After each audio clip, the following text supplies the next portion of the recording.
श्री महालक्ष्मी व्रत कथा। आइए भक्तजनों, ध्यान से सुने श्री महालक्ष्मी की व्रत कथा। गुरुवार की व्रत कथा, इसे श्रवण और पठन करने से दुख दारिद्र्य दूर हो जाता है। श्री महालक्ष्मी माता की कृपा से सुख, संपत्ति, ऐश्वर्य प्राप्त होता है।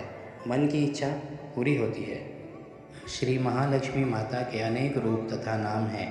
भूतल में वे छाया, शक्ति, तृष्णा, शांति, जाति, लज्जा, श्रद्धा, कांति, स्मृति, दया, तुष्टि, अधिष्ठात्री एवं लक्ष्मी के रूप में स्थित हैं। उन्हें प्रणाम करते हैं।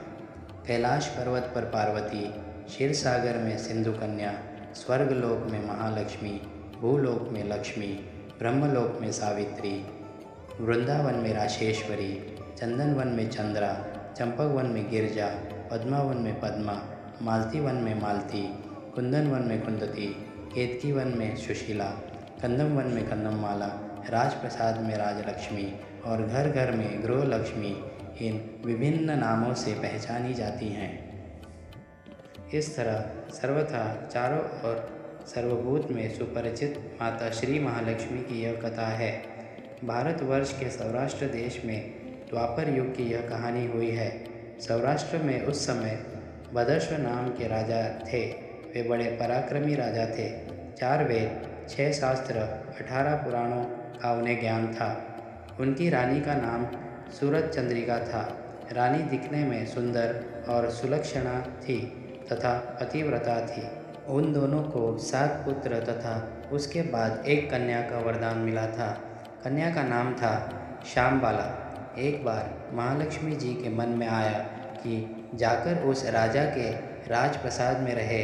इससे राजा को दुगनी धन दौलत की प्राप्ति होगी और वह इस धन दौलत से अपनी प्रजा को और सुख दे पाएगा।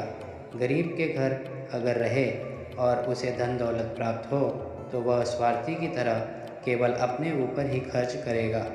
यह सोचकर श्री महालक्ष्मी जी ने बूढ़ी ब्राह्मण स्त्री का रूप धारण किया। हाथ में लाठी लिए लाठी के सहारे रानी के द्वार तक पहुंची। उन्होंने बूढ़ी औरत का रूप धारण किया था, पर उनके चेहरे पर देवी का तेज था। उन्हें देखते ही एक दासी सामने आई। उसने इनका नाम धाम, काम, धर्म पूछ डाला। वृद्ध ब्राह्मण का रूप धारित माता लक्ष्मी ने कहा, बालिके, मेरा नाम कमला है। मेरे पति का नाम भुवनेश है। हम द्वारिका में रहते हैं। तुम्हारी रानी पिछले जन्म में एक वैश्य की पत्नी थी। वह वैश्य गरीब था। दारिद्र्य के कारण हर रोज़ घर में झगड़े होते थे तथा उसका पति रोज़ उसे मारता था। इन बातों से तंग आकर वह घर छोड़कर चली गई तथा वन जंगल में खाली पेट भटकने लगी। उसकी इस दुर्दशा पर मुझे दया आई। तब मैंने उसे सुख संपत्ति देने वाली श्री महालक्ष्मी की कथा सुनाई। मेरे कहने पर उसने श्री महालक्ष्मी का व्रत किया। श्री महालक्ष्मी प्रसन्न हुई। उसकी गरीबी दूर हुई। उसका घर संसार, दौलत, संतति संपत्ति से भर गया। बाद में पति पत्नी दोनों परलोक सिधारे। लक्ष्मी व्रत करने के कारण वे लक्ष्मी लोक में रहे। उन्होंने जितने साल महालक्ष्मी का व्रत किया उतने हजारों साल उन्हें सुख भोग मिला। इस जन्म में उसका जन्म राजघराने में हुआ है, परंतु वह श्री महालक्ष्मी का व्रत करना भूल गई है। उसे यह याद दिलाने में यहाँ आई हूँ। बुढ़िया की बातें सुनकर दासी ने उन्हें प्रणाम किया तथा श्री महालक्ष्मी का व्रत किस तरह किया जाए इस बारे में पूछा। बुढ़िया रूप धारण किए हुए श्री महालक्ष्मी माता ने दासी को पूजा की विधि तथा महिमा बताई। इसके बाद वह दासी माता को प्रणाम कर रानी को बताने अंदर चली गई। राज वैभव में रहते हुए रानी को अपने ऐश्वर्य का बहुत घमंड हुआ था। संपत्ति तथा अधिकार की वजह से वह उन्मत्त हो गई थी। दासी द्वारा बताई गई बुढ़िया की बातें सुनकर वह आग बबूला होकर राजद्वार पर आकर बुढ़िया रूपी श्री महालक्ष्मी पर बरस पड़ी।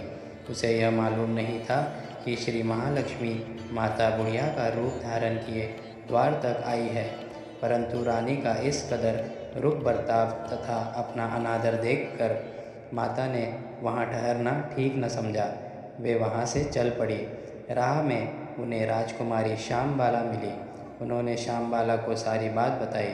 श्यामबाला ने अपनी ओर से श्री महालक्ष्मी माता से क्षमा मांगी। माता को उस पर दया आई। उन्होंने श्यामबाला को श्री महालक्ष्मी व्रत के बारे में बताया। उस दिन मार्गशीर्ष माह का पहला गुरुवार था। श्यामबाला ने परम श्रद्धा से श्री महालक्ष्मी का व्रत रखा। फलस्वरूप राजा सिद्धेश्वर के सुपुत्र मालाधर से उसका विवाह हुआ। वह धन दौलत ऐश्वर्य वैभव से मालामाल हो गई। पति के साथ ससुराल में आनंद से दिन बिताने लगी। इधर श्री महालक्ष्मी का रानी पर प्रकोप हुआ। फलस्वरूप राजा भद्रश्व का राज्य एवं राज कारोबार नष्ट हो गया। यहाँ तक कि खाने के लाले पड़ गए। ऐसी हालत में एक दिन रानी ने राजा से निवेदन किया, हमारा दामाद इतना बड़ा राजा है, धनवान है, ऐश्वर्यशाली है, क्यों ना उसके पास जाए, अपना हाल उसे बताएं, वह जरूर हमारी मदद करेगा। इस बात पर राजा भद्रश्व दामाद के पास रवाना हुए। राज्य में पहुंचकर एक तालाब के किनारे थोड़ी देर विश्राम लेने के लिए ठहरे। तालाब से पानी लेने आते जाते दासियों ने उन्हें देखा। उन्होंने विनम्रता से उनकी पूछताछ की। जब उन्हें यह मालूम हुआ कि वे रानी श्यामबाला के पिता हैं, तो दौड़ते हुए जाकर उन्होंने रानी को सारी बात बताई। रानी ने दासी के हाथ राज परिधान भेजकर बड़े ठाट से उनका स्वागत तथा आदर सत्कार किया, खान पान करवाया। जब वे लौटने लगे तो सोने की मोहरों से भरा घड़ा दिया। राजा भद्रश्व जब वापस लौटे तो उन्हें देखकर रानी सूरज चंद्रिका खुश हुई। उन्होंने सोने की मोहरों से भरे घड़े का मुंह खोला, पर हे भगवान, घड़े में धन के बदले कोयले मिले। यह सब श्री महालक्ष्मी के प्रकोप से हुआ था। इस प्रकार दुर्दशा में और कई दिन बीत गए। इस बार रानी स्वयं अपनी कन्या के पास गई।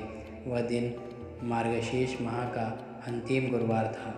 श्यामबाला ने श्री महालक्ष्मी का व्रत किया, पूजा की, अपनी माता से भी व्रत करवाया। इसके बाद रानी अपने घर आई। श्री महालक्ष्मी का व्रत रखने पर उसे फिर से अपना राजपाट, धन दौलत, ऐश्वर्य प्राप्त हुआ।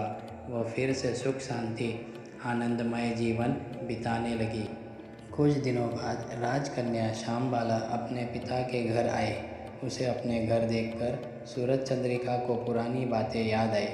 यहीं कि श्यामबाला ने अपने पिता को घड़ा भर कोयला दिया था और उसे तो कुछ भी नहीं दिया था। इसी कारण श्यामबाला को पिता के घर आने पर उसका कोई आदर सत्कार नहीं हुआ, बल्कि अनादर हुआ। पर उसने इस बात का बुरा नहीं माना। अपने घर लौटते समय उसने पिता के घर से थोड़ा नमक ले लिया। अपने घर लौटने पर उसके पति ने पूछा, अपने मायके से क्या लाई हो? इस पर उसने जवाब दिया, वहाँ का सार लाई हूँ। पति ने पूछा, इसका मतलब क्या हुआ? श्यामबाला ने कहा, थोड़ा धीरज रखें, सब मालूम हो जाएगा। उस दिन श्यामबाला ने सारा भोजन नमक डाले बिना बनाया और परोसा। पति ने खाना चखा, सारा खाना नमक बिना था, इसलिए स्वाद न आया। फिर श्यामबाला ने थाली में नमक डाला, इससे सारा भोजन स्वादिष्ट लगने लगा। तब श्यामबाला ने पति से कहा, यही है वह मायके से लाया हुआ सार। पति को उसकी बात सही लगी।